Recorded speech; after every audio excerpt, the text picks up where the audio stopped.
Welcome back to U.S. Daily News Brief. Current major developments in Chicago as President Trump's immigration crackdown collides with fierce resistance from state and local leaders. From Governor Pritzker calling it an invasion, to Mayor Johnson blocking cooperation, to military bases potentially being involved, this story has it all. Let's break it down.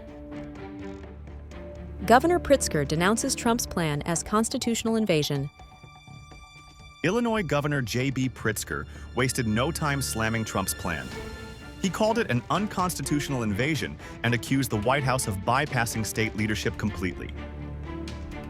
Pritzker did add that he's not against cooperation if done properly, but he said the move looks more political than practical, designed to spark headlines rather than solve problems. DHS confirms expanding ICE operations in Chicago.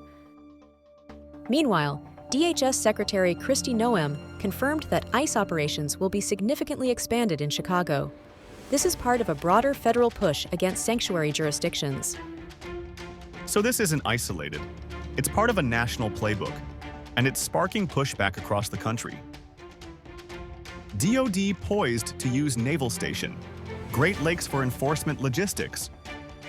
Here's where things get even more controversial.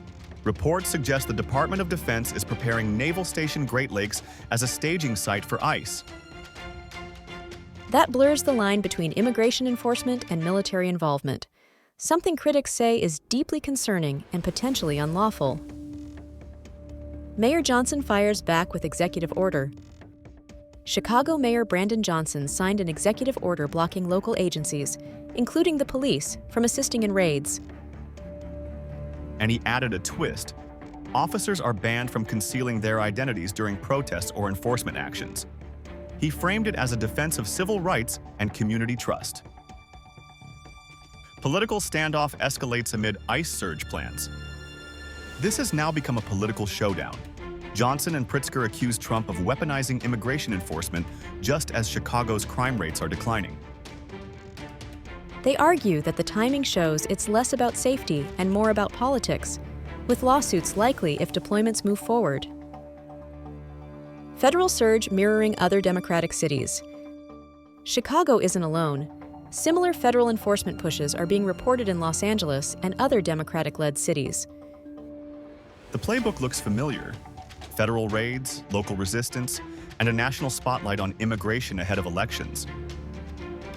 Local resistance mobilizing, the Protecting Chicago initiative. On the ground, community leaders are stepping up. They've launched what they call the Protecting Chicago initiative.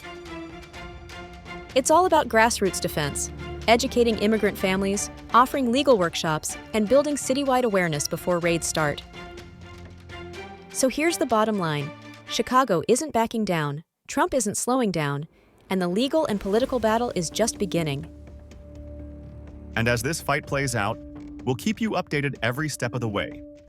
Be sure to subscribe to U.S. Daily News Brief for extended coverage like this. And check out our Chicago short for a quick recap you can share.